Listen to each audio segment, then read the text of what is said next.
నమస్తే అండి, నేను అరుణ. ఈరోజు వీడియోలో జూన్ నెలలో మనం అంటే ఈ రైనీ సీజన్కి ఎన్ని రకాల విత్తనాలు మనం నాటుకోవచ్చు, అలాగే టెర్రస్ గార్డెన్ మీదని నాటుకోవాలి అనుకుంటే ఎలాంటి విత్తనాలను మనం సెలెక్ట్ చేసుకోవాలి. అంటే ఇప్పుడు సొరకాయలే ఉన్నాయి, బాటిల్ గార్డెన్ ఉన్నాయి కదా, వీటిలో కూడా మనం ఎలాంటివి ఏ సైజువి నాటుకుంటే మంచి ఈల్డ్ తీసుకోవచ్చు. అలాగే చిక్కుళ్ళు కానీ 365 డేస్లో మనకి కొన్ని రకాలు తెలుసు, ఇంకా కొన్ని రకాలు తెలియని కూడా ఈరోజు మీకు ఈ వీడియోలో నేను పరిచయం చేస్తున్నాను. ముందుగా వీడియోకి ఒక లైక్ చేసుకోండి, ఛానల్ని సబ్స్క్రైబ్ చేయండి. అలాగే ఇప్పుడు మనం ఈ సీజన్లో ఏ విత్తనాలు నాటుకోవచ్చో చూద్దాం. ఈ రైనీ సీజన్లో ఆల్మోస్ట్ అన్ని రకాలు నాటుకోవచ్చండి. అంటే బ్రకోలీ, కాలీఫ్లవరు, ఇలా కొన్ని రకాలు తప్ప చాలా వరకు సొరకాయలు కానీ, చిక్కుళ్ళు కానీ, వంకాయలు కానీ హై ఈల్డ్ వచ్చేవి ఇప్పుడు మీకు చూపిస్తాను. అన్ని రకాలు నాటుకోవచ్చు, కాకపోతే టెర్రస్ మీదకి కొన్ని సూటబుల్వి ఉంటాయి హై ఈల్డ్ వచ్చేవి. అందులో ఈ గ్రీన్ లాంగ్ ఒకటి బాగా వస్తుందండి, చాలా. పర్పుల్ లాంగ్ కూడా వస్తుంది, కాకపోతే గ్రీన్ లాంగ్ టేస్ట్ బాగుంటుంది, మంచి ఈల్డ్ వస్తుంది. ఎక్కువ లాంగ్ టైం కూడా మనం దీని నుంచి ఈల్డ్ తీసుకోవచ్చు అనమాట. అలాగే ఇంకొక రకం ఈ పెన్నాడ బ్రింజాల్ కూడా చాలా బాగా వస్తుంది టెర్రస్ మీదకి, ఈల్డ్ ఎక్కువ వస్తుంది, టేస్ట్ కూడా బాగుంటుంది. తర్వాత బీరలో నాటు బీర, ఇది మంచిది కదండి, ఏదైనా దేశవాళీ మంచిది కదా. దేశవాళీ బీర అయితే బాగా వస్తాయి టెర్రస్ మీదని, మీడియం సైజులోని మంచి ఈల్డే వస్తుంది.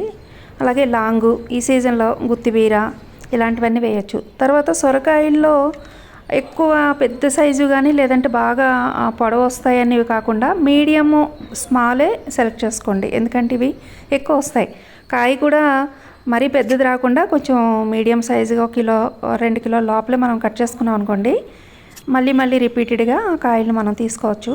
కాయలు సైజు కోసం చూసామంటే చెట్టు డల్ అయిపోతుంది, కాయలు తక్కువ వస్తాయి అన్నమాట. కాబట్టి మనం ఏవైనా సరే కొంచెం సొరకాయలకు వచ్చేటప్పటికి మీడియం సైజువి స్మాల్వే సెలెక్ట్ చేసుకుంటే మంచి ఈల్డ్ అయితే మనం తీసుకోవచ్చు.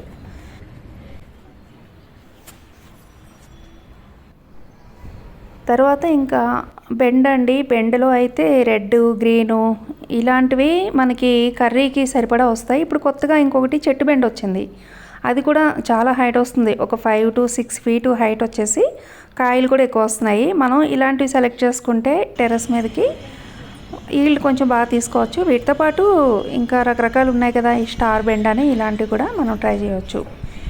ఏ కస్తూరి బెండ, అవి అన్నీ కొంచెం సరదాగా ట్రై చేయొచ్చు. అలాగే కాకరలో అయితే ఈ లాంగ్ వైట్ బాగా వస్తుందండి. అలాగే లాంగ్ బీన్స్లో రెడ్, గ్రీను, తర్వాత ఈ అలసందలు అంటాం కదా, ఇవి షార్ట్ బాగుంటాయి.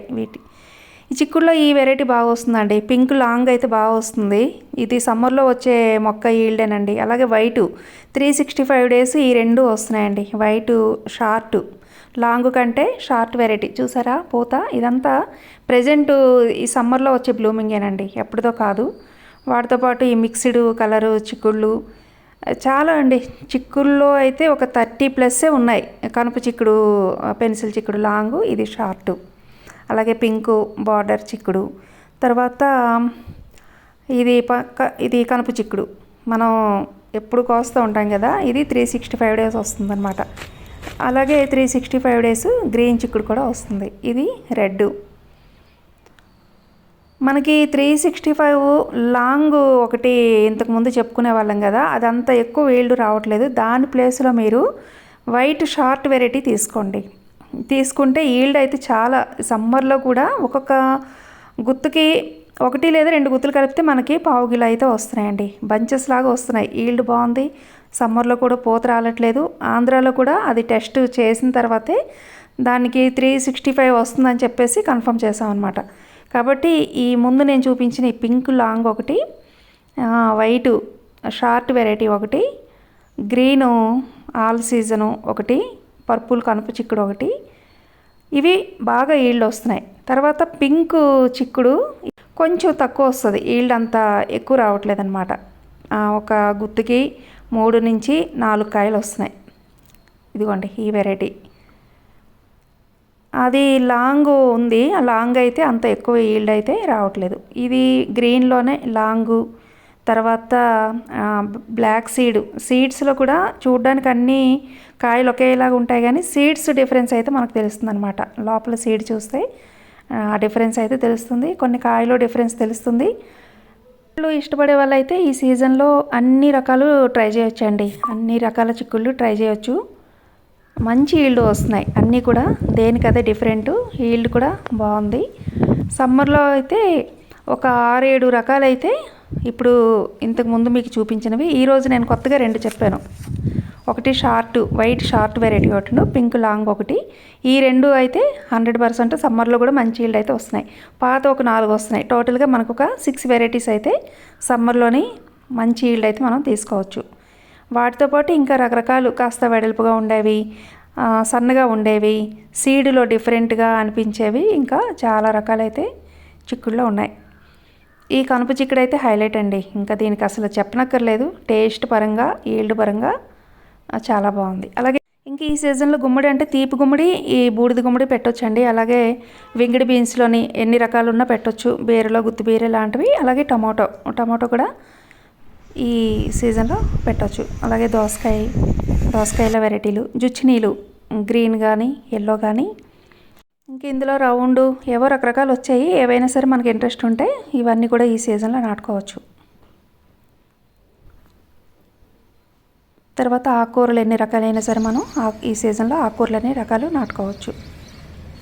చిల్లీస్ కూడా ఈ సీజన్లో బాగా వస్తాయండి, అన్ని రకాల చిల్లీస్ నాటుకోవచ్చు.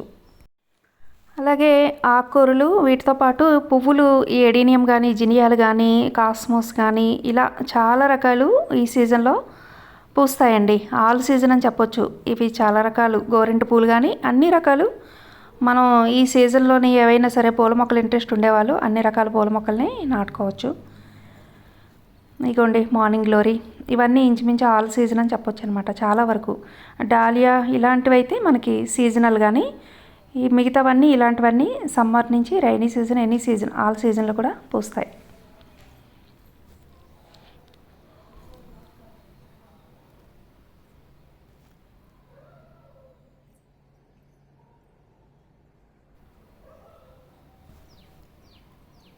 ఇదిగోండి జినియాలు అయితే పింకు, ఎల్లో, వైటు, ఇవి గార్డెన్లో చాలా కలర్ఫుల్గా ఉంటాయి అన్నమాట.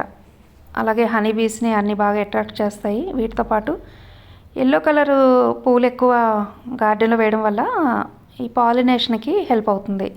అలాగే సీడ్స్ని మనం ఎక్కువగా బాటిల్లోనో లేకపోతే కవర్లోనో వేసేసి ఫ్రిడ్జ్లో స్టోర్ చేసుకుంటాం. ఎందుకంటే బయట ఉంటే అది ఫంగస్ ఏదైనా అటాక్ అవ్వడం కానీ, లేదంటే జర్మినేషన్ రేట్ తగ్గిపోవడం, విత్తనాలు పాడైపోతాయి. కాబట్టి ఎక్కువగా మనకి ఎక్కువ విత్తనాలు ఉన్నప్పుడు కొన్ని నాటుకొని కొన్ని ఫ్రిడ్జ్లో స్టోర్ చేసుకుంటాం. అవి మళ్ళీ ఇప్పుడు నాటుకోవాలి అనుకుంటే మీరు ఏం చేస్తారంటే ఆ ఫ్రిడ్జ్లో నుంచి విత్తనాలు డైరెక్ట్గా కాకుండా కాసేపు ఓ అరగంట కానీ గంట కానీ ఎండలో పెట్టండి. ఎండలో పెట్టడం వల్ల ఏంటంటే నిద్రావస్థలో ఉన్న ఆ మొలక ఏదైతే ఉందో అది యాక్టివ్ అవుతుంది, జర్మినేషన్ రేటు బాగుంటుంది. డైరెక్ట్గా మనం ఆ సీడ్స్ ఫ్రిడ్జ్లో నుంచి తీసేసి వెళ్ళి అలా పెట్టేసే కంటే మీరు ఒక హాఫ్ అన్ అవర్ అన్న అట్లీస్ట్ కాస్త వేడికి బయట పెడితే, ఎండలో పెడితే ఆ మొలకలు అనేవి చాలా తొందరగా వస్తాయి. 100% జర్మినేషన్ రేటు బాగుంటుందన్నమాట, విత్తనం డ్యామేజ్ అయిపోకుండా ఉంటుంది. ఈ టిప్ అయితే కంపల్సరీగా ఫాలో అవ్వండి, చాలా యూజ్ఫుల్ అవుతుంది మీకు. ఈ మనం స్టోర్ చేసేటప్పుడు కంపల్సరీగా ఫ్రిడ్జ్లోనే విత్తనాలు పెట్టుకోండి. ఎక్స్ట్రా విత్తనాలు ఉన్నప్పుడు నాటుకునేటప్పుడు కాసేపు ఎండలో పెట్టండి. ఎండలో పెట్టడం వల్ల ఏంటంటే మళ్ళీ ఆ మొలక అనేది నిద్రావస్థ నుండి యాక్టివ్ అయ్యి జర్మినేషన్కి హెల్ప్ అవుతుందన్నమాట. సో ఈ చిన్న చిన్న టిప్స్ అండి, ఇలాంటివి మనం చిన్న చిన్న టిప్స్ తీసుకోవడం వల్ల గార్డెన్ని కొంచెం అంటే చాలా ఖరీదు పెట్టి విత్తనాలు కొన్నప్పుడు అవి పాడైపోతున్నాయి అన్న బాధ ఉండదు. విత్తనాన్ని మనం కాపాడుకోగలుగుతాము, అలాగే మంచి ఈల్డ్ కూడా తీసుకుంటాం. చూసారు కదా, ఈ వీడియో మీకు అందరికీ హెల్ప్ అవుతుందని అనుకుంటున్నాను. మనం జూన్లో నాటుకోవాల్సిన విత్తనాలు, ఎస్పెషల్లీ కాలీఫ్లవరు, క్యాబేజీ కూడా నాటుకోవచ్చు ఈ సీజన్లో, ఇప్పుడు కూడా నాటుకోవచ్చు. బ్రకోలీ, క్యాప్సికము ఇలాంటివి కొన్ని రకాలు శీతకాలకి బాగా వస్తాయి అన్నమాట. అవి వింటర్లో. బీన్స్ ఒకటి, ఈ హై ఈల్డ్ బీన్స్ చాలామంది వెబ్సైట్ నుంచి తీసుకున్నామని చెప్తున్నారు కదా, ఆర్డర్ పెట్టామని చెప్తున్నారు. సో బీన్స్ కూడా ఇప్పుడు వేయకండి, అవి ఫ్రిడ్జ్లో స్టోర్ చేసుకోండి. సెప్టెంబరు, అక్టోబర్లో నాటుకోండి. అప్పుడు మీకు క్లైమేట్ కూల్ అవుతుంది, శీతకాలకి జర్మినేషన్ బాగుంటుంది, మంచి ఈల్డ్ వస్తుందన్నమాట. ఇవి కొన్ని రకాలు తప్ప మిగతావన్నీ మనం ఈ సీజన్లో నాటుకోవచ్చు. చూసారు కదా, ఈ వీడియో మీకు అందరికీ హెల్ప్ అవుతుంది అనుకుంటాను. ఓకే అండి. Thank you.